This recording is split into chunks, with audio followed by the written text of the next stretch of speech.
application since 92 to 96 Salem Street. And I will ask Scott to lead us through. Thank you, Ford.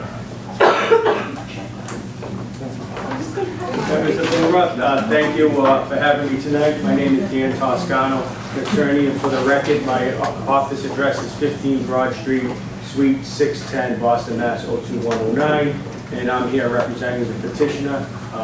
Is Nicholas Demori and his daughter, who could not be here tonight, who's traveling, is Joanne Termini. Also to introduce the contractor, local resident Bobby Spagnuolo. I do have floor plans. I'll pass them out if everybody can really share. That would be terrific.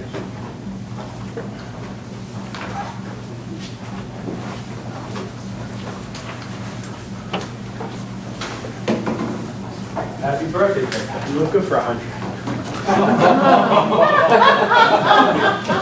Gee whiz. A lot less tension in this room. That was over at the IHE a little earlier. So I cracked the joke and no one even smirked. But in any event, thank you for having me tonight. So as I mentioned, I represent the petitioner. The address is 9296 Salem Street, but also includes a second parcel, which is actually 3 Wiget Street, which is right around the corner. 3 Wiget Street and 9296 Salem Street is owned by the Demori family. It's owned by the Demori family for 20 plus years. Currently, what exists there at 9296 Salem Street is a 4-story building, approximately 42 feet high and in some inches. And there's 6 residential units in a store, well, 2 storefronts, but it's been converted. The Wild Duck in Sal's here, the owner of the Wild Duck occupies the entire first floor for his business. What we'd like to do is to change the legal occupancy to 11 residential units and 2 storefronts. But we're not adding the 5 additional units to the existing building. We're adding it to the existing lot on Wiget Street, and we're just combining the parcels. There's a 1-story dilapidated building there that will be torn down. A 5-story building will be added. The proposal is 5 stories to approximately 53 feet in height, which is below the 55-foot height requirement. The goal is to connect the 2 buildings. And to add 5 1-bedroom residential units. And the square footage of those residential units will range from 600 to about 550 square feet or 539 square feet due to just the size of the lot, and that's why we're combining it with the existing building.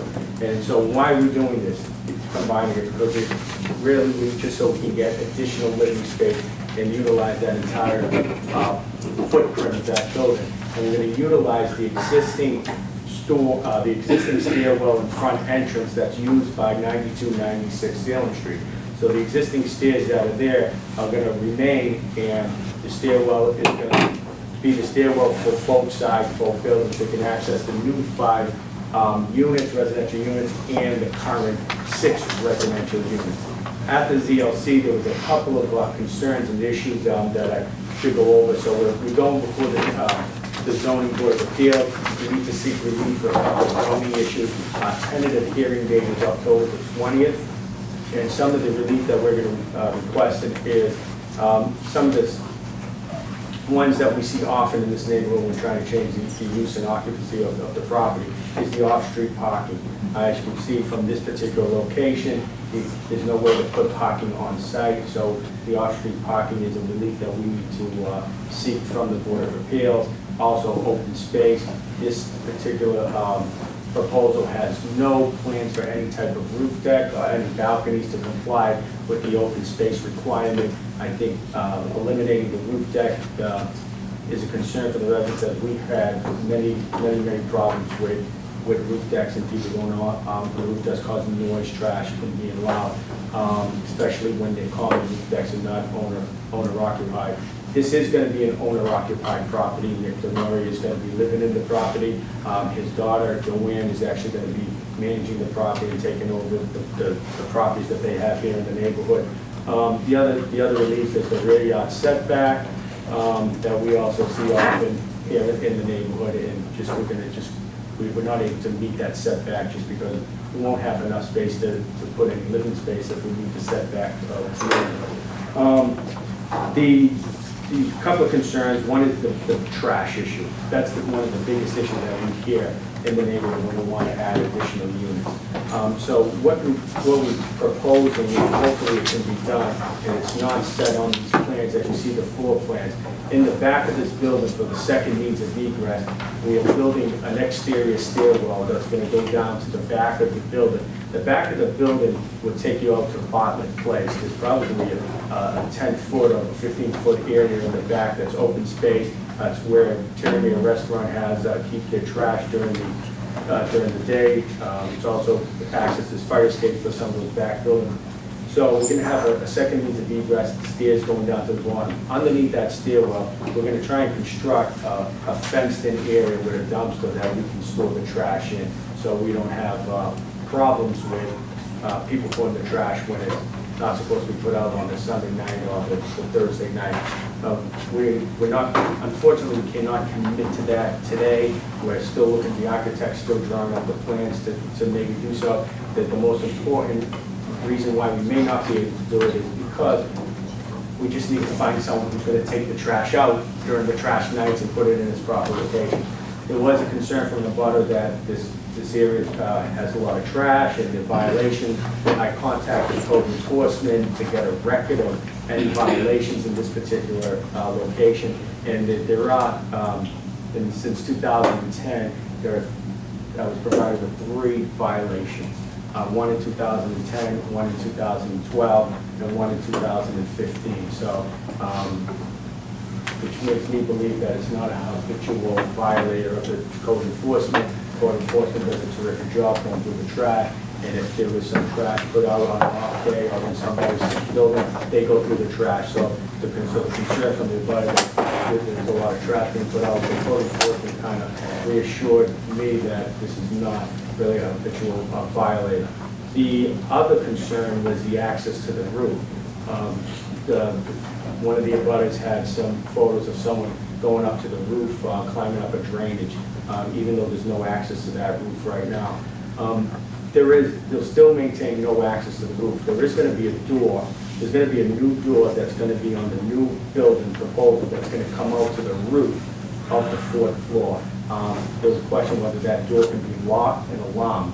And the answer is yes, and it will be. It will be a locked and alarm, so no tenants will have access to the roof that will be existing at 9296 Salem Street from the new building. There will be a door just in case, but since we're providing a second means of egress, which is a stairwell in the back, that door can be locked and alarmed, so no tenants can access that roof. So they won't have any access, and the new building will not have any head house. As of right now, there's no proposal for a head house or access to the roof of the new building. How they're going to access it, just in case of repairs, is when you come out on the roof for repairs for the 9296 Salem Street, there'll be some type of ladder that will be placed up to go up to the roof of the new addition. In terms of concerns about that seems to be the 2 major concerns that we've heard. I think this property, I got a letter from one of the property owners at 5 Wiget Street, which is Mateo Gallo. I was able to contact him. He provided me with a letter of support. That building, if you're facing the 3 Wiget Street property, it's to the left, 5 Wiget Street. It's they just recently added an addition a few years ago. It's approximately about a 55-foot building.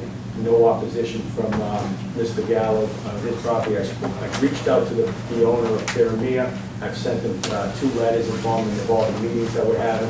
I also had his phone number. I called him. I've gotten no response from the owner of Tyranny. Try to get some support to inform him of the plan. I spoke with a few residents at Bartlett, 8 to 12 Bartlett Place. Seems to be no opposition from them, and basically what I've been told, development there will be better than what's there now. So with that said, we're seeking your support tonight to change the occupancy from 6 residential units and 2 stores to 11. But in reality, we're only creating 5 one-bedroom residential units. So with that said, I'm open to answering any questions. Okay. And I want to know if we have abutters to the property in the room. Our normal procedure is we will first have questions that will be directed to Dan from abutters, and then we will have questions from non-abutters, then we will have comments. So first, abutters. If you don't mind, let me touch on one other issue that Dave brought up is the FAR. Which is a violation of the FAR. The current FAR, according to the architect's calculations, currently is 2.1. With the addition, we'll be going to 3.4, and that's why it creates a violation. Okay. Thank you, that's helpful. Abutters, any abutters in the room that would like to ask a question? Okay, questions from anyone? Yeah. Dave, Roderick, North End. I noticed in your plans, what's the with the basement? There's no basement plan. There is no basement in the 92 to 96, but it's utilized for storage for the existing business that's there. So the new building, There's no basement there, so we have no plans to dig down. well, no, I was just curious from Yeah, when you were right. saying about egress, if there had to be a way to get out of the basement from the new building or something. Okay, okay. And as Dave did, when you're called on, please get up, identify yourself and your street, and then ask the question. Nicole Rafter, Salem Street. Could you talk a little more about the space that you hope will be available in the back for trash storage? This is one of the dirtiest buildings in the North End. I mean, it is disgusting. Nobody picks up there. And the wild duck people, I saw it just this week, they sweep what's in front of them and they sweep it, 2 feet down the street, and that's it. Right, I I understand can't that's imagine putting all these new apartments there with no provision for trash. Well, and you're right, in that area, when Bother Place, there's a lot of trash. You can go by, I think, a number of units put their trash there. We don't intend to put our trash there at all. Our trash goes on Wiget Street. But what we like to do, because there was concern, is, people put trash out when they're not supposed to on the off days. So is there a place to store it, for tenants, so they don't do that? So we're trying to come up with an area right behind Bother Place where we have our property line goes back there, where we can put some storage back there, a dumpster or something to store it. The problem comes where, who's going to throw it out? It's not a huge building where you're going to have a property manager on site. I mean, so that is the concern. But our trash will be put out on Wiget Street. Is there room, you said that there'd be a second egress on Wiget for the new building? Second egress would be the back stairs that goes into the open area, then out to through Bartlett Place. That's the Okay. second egress. Oh, and out through Bartlett. So where would this proposed Underneath the track? stairwell. It's going to be an exterior stairwell, and it is, or underneath the stairwell. Exterior, Correct. going down Wiget, or going down into Bartlett Place? Into the back of Bartlett Place. Into the back of Bartlett? Right. Is there room there Yes. for a dumpster? I mean, not a huge dumpster, but it may be room for a barrel or two, which we can enclose. I spoke to the architect today, which we may be able to enclose, so it doesn't, so it doesn't look dirty, but the question comes is who's putting it out, and if we find someone to put it out, we're going to throw it out right on Bartlett Place, which we don't want them to, because that's not where it belongs, because it belongs on Wiget Street, so, it's tough. It seems like a big problem. Right, trash is a problem. Anytime you add a unit, you're talking about increased trash, but what we can do is work with our tenants, make sure our tenants are aware of the trash, how to store your trash, how to bag your trash. The city has certain requirements, how to store your trash, and how to bag your trash, and where and when to put it out. Just a, During demolition and construction, what's your plans not to block streets and things like that? I'll defer to the contractor and how, Well, I mean, it would be only Wiget Street, Bill, not Salem Street, Wiget Street. You'll close it down during the time? Probably once in a while. Tom? John Chabot from Snow Hill Street. Since this is 11 units, what is the city requirement for affordable housing units? Is it beyond 10 if if it's beyond 10, there has to either be a set aside for the Affordable Housing Trust or an affordable housing unit has to be set aside. What does this do to? Correct, there is an affordable housing unit, I don't believe we're subject to that through the fact that we're not creating 10 residential units, and I think through this with a number of projects, we're creating 5 residential units, and 5 additional. So I don't believe we're subject to that affordable housing unit.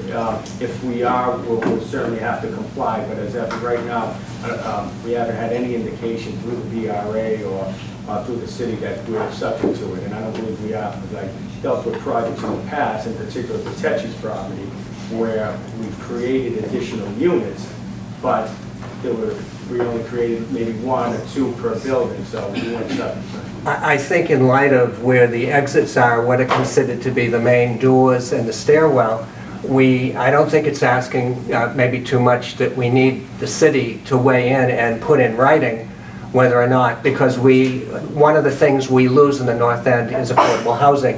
And for those of you who don't know it, if you have a project over 10 units, it triggers the affordable housing mechanism for the city. And either there has to be a set aside of $150,000 or, depending upon formula, or an affordable housing unit that goes into the pool. And if there's one thing we need is affordable housing. So with all due respect, I take exception. And the Tetchy building is not a good example because, quite frankly, I think NEWRA dropped the ball on that one. We weren't aware of it, but this time around we are. And I'll look into it, you know, Tom, I'll look into it, but I did look into it when I worked on the Tetchy's property, and in particular, that was a viable issue that came up, and so that's why I'm able to comment on it now. Dave, I'm going to call on you, but I want to say, from here on in, we're also going to accept comments as well as questions, so go. Just to follow up on what she was talking about, I'm concerned about the second stairway for egress. If that's a fire egress, if that's the second way out, I can't see how you can store rubbish underneath, because if there was a fire, how are they going to use that stair? Maybe you have to have special fire special container. I mean, the architect must know the way this fire goes. We're working with the architect, we're trying to create some space for it. Yeah, I mean, it may not work there because of the fire codes. You're right, I mean, and that's why I'm not standing here committing to it, because it just may not work in that location. Or the stair may have to be made different to be fireproof It's an and issue closed. that's come up, and we're trying to address it because we know, the entire building, and I forgot to mention it in the contract, I mentioned it, both building, well, the existing building is not currently sprinkled, but both of them, once it's done, it'll be fully sprinkled and alarmed, so it'll, be a lot safer and up to code, so in terms of fire code, fire protection. David. I have more of a comment than a question, and it echoes the concerns that Nikki had expressed about this particular block being notorious for having abysmal trash practices. I would encourage any of the membership to take a walk down Salem Street on Mondays or Fridays in the neighborhood, and you would be literally shocked to see the state of the streets. And I'm not saying it's entirely 92, 94's fault. I'm sure there are other buildings along that route that are equally as negligent. But I think what I found distressing was when you were asked about what provisions were made for taking care of the trash and addressing the trash issue, since you are building a new building, which creates an opportunity for you to address previous issues. You were concerned about the inability of having someone putting out the trash, even if you were providing places to store it. And I find that very disappointing to hear. I'm assuming you're providing provisions for cleaning the new building more than once or twice a month. I would think you'd be able to make equal provisions to have someone take care of the garbage, which is only being picked up twice a week now, not 3 times a week, which is more onerous, obviously. Well, I'm concerned because it is a problem. That block is notorious for having filthy streets every time there's a trash pickup. If I can put a point of information into the discussion, and I want this to be as fact-based as I can be. We have a series of maps on the NEWRA website right now. I keep talking about it. I don't know if anyone's ever used them, but one of them is the violations report. And so right after the ZLC meeting, where there were some concerns about the trash, we did a quick look, and we found that Wiget Street, in fact, has 20% higher, at least probably 20 to 30% higher trash violations than any other part of the north end. I mean, it's measurably bad, measured by trash violations given out as tickets. And I just want to say, as a point of information, we did address by address, and the #1 address on Wiget Street was 3 in terms of violations. It was one more than the next building, so it wasn't like super, ahead, but I mean, it's just, there are a lot of violations there. And if you click on these addresses, a little spiral comes out, because we don't want to superimpose the icons of each other. And the spiral's pretty big. I mean, it's not as big as some, but it's, so there's, not trying to, vilify particular buildings, but trying to confirm there is a measurable trash problem in that area that needs to be handled somehow. And I think, Dan, you've talked about how you guys have tried to make some inroads in that, and I think that's going to be really important. David? But I don't think they've gone far enough. It's clear that the trash situation is going to get worse, regardless of how well the new tenants dispose of their trash. Because one of the problems there, in addition to violations, is simply there's not enough room for trash. And they're adding 5 more units. The road is very narrow, the sidewalks are extremely narrow, there's no place to put the trash. And here's an opportunity with a new building, as David Goggins was saying, and, by the way, a huge amount of basement space in the existing building, to be able to do something creative and formal, to formalize a plan for the disposal, for the management of trash in the building. And I'm disappointed that you haven't come up with that plan. I do want to add, though, that I'm grateful that you did address quite a few of the other concerns that were raised at the ZOC meeting. Back to the subject of trash, Wiget Broadway Line Academy. If I understand it, the stairway under which trash would be stored is in the rear, behind both of them, behind Salem Street and behind Wiget Street. As I look at the Wiget Street elevation, how would you get the barrel out? That is, if there's no basement, you carry it through someone's apartment. I'm not sure how we get it out. That's why we're looking at that. The back door, but there is back and the second means of egress. So I don't know, Victor. I mean, I don't know if it's the right spot. That's why we're not committing to it. We want to do some. It's a small lot, a 751 square foot lot. We want to do some to address the trash issue. Unfortunately, it's very difficult. It's the North End. I mean, there's a lot of 4 or 5 family buildings that don't have trash rooms. I mean, the city has a plan. I spoke with the landowner. We have, we're going to do our best to make sure that all tenants comply with, the city regulations, just like, we all do. Well, have there been any alternatives besides putting it behind the, again, I'm with David. It's great that you guys have looked at it. You're thinking about putting the stuff behind the ladder, but Victor's brought up an interesting point. You guys aren't building a basement in the new part of the building. I mean, have you contemplated maybe making a mini basement, which is a trash room? Because it's, you hear what people are saying. I don't know. I mean, that's how we talk to the owner, the contractor, architect, to dig down, to build a basement, put trash in there, get rats and mice and bugs, maybe. Yeah, but Dan, there are rats and mice and bugs in Barton Place. I mean, the place is filled with garbage, and something has to be Right, done. and I think And that so the city needs to do a little better job regulating that trash right there. I mean, when they cleaned it up, they put, a ton of money into that location, and I'm surprised they didn't do anything to put some storage for the trash. Except that the problem is not with other people coming into Bartlett Place to enjoy that little desktop park. It's people in the buildings who put the trash out. And it seems to me irresponsible for us to vote to support more people there putting out more trash when there's no provision for a place. Under the stairwell will stink. It's The just basement is gonna stink too. well, but that could be enclosed. You know, you can't, you know, it's a frustrating subject, you know, you add units, you know, it's trash concerns, anytime you add a unit, you know, trash is a major issue. Even this is not bad, it's very difficult. I mean, the city picks up 2 days a week, it was great, they picked, at one point, they picked up 3 days a week, they don't do it no more. I mean, it's an issue that sometimes, like an off-street parking, you just, you know, sometimes you just can't address it, it just can't be done. I mean, the majority of the buildings here in the neighborhood don't have trash rooms. People put their trash out or keep it in their kitchen or in their hallways, and they're responsible for taking it out. And the only thing we can do is make sure that you have a responsible landowner, we have an owner-occupied property, responsible landowner that's gonna be on top of the tenants, making sure that they're in the proper bags and put out on the right day. If there's anyone who hasn't made a comment yet, because I want to hear from folks who we don't normally hear from out in the audience. Mary, and this has to be the last one, because we're out of time. Next to last. As long as yours is very short. Very short. Please.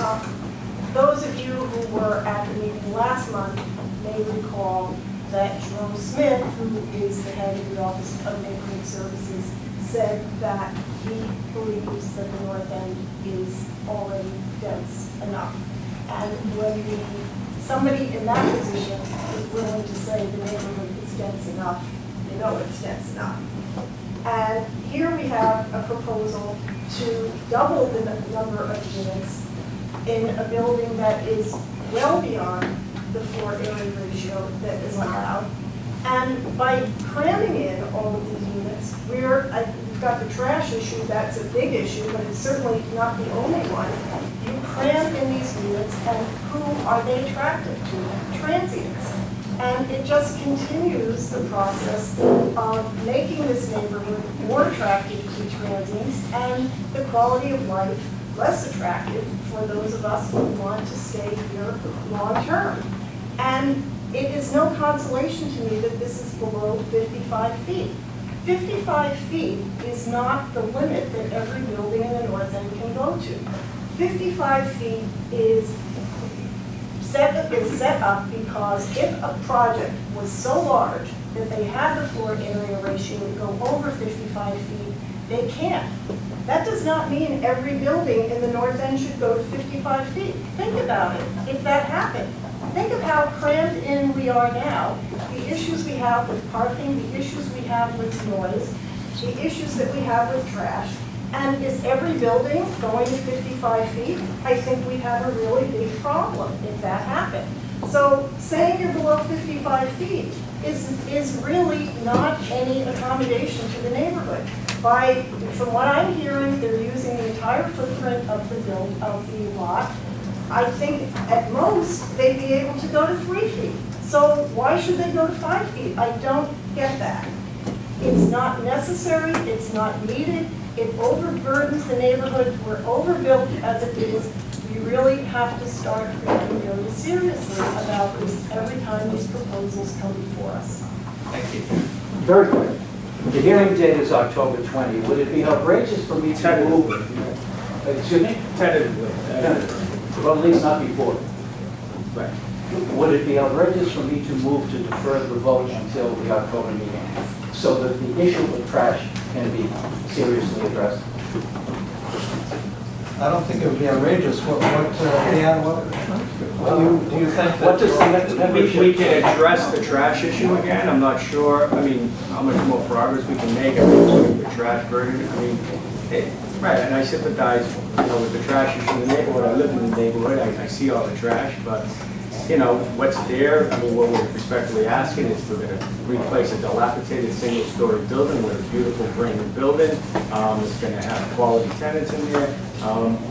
You want to defer the vote? I mean, to address the trash issue that I'm not sure what else we can come up with? If you think that there's a serious additional proposal you guys might be able to make to address this, I think Victor is suggesting, and suggesting maybe we get a show of hands in the membership, that we may want to give you guys the opportunity to do that. But if not, like if it's just going to be the vote deferred and we'll see the same thing, we might as well vote on it. No, I can't tell you that the plan's not going to change, it's not going to have additional trash, be able to address the trash that we may be able to. It's not a variance we're seeking from the city. You know, the trash is sent over 100 letters to the abutters. We had one abutter that expressed some concerns. Other than that, no one else. But if this board feels that they need to defer, it's your vote. You have the right to vote the way you know. I think Ford is offering you the opportunity to defer, and you can either accept or decline. We're not suggesting anything. No, take the vote. Okay. Okay, so we're going to be using yellow ballot for the vote. Can I have a motion to vote? Well, I move that we vote on this item be deferred until the next NEWRA meeting, which is October. Yeah, I think we don't want to defer. Could we just take the vote? Okay. Yeah. I move we vote. Yeah, so Vote to- second. To oppose or to not oppose. Right, and if you had support, if you circle support, it means you're not opposing the project, of course. If you circle oppose, it means you are opposing. We have the vote back. We have the vote back on this voting issue. It's opposing 23 and support 4. So NEWRA will not support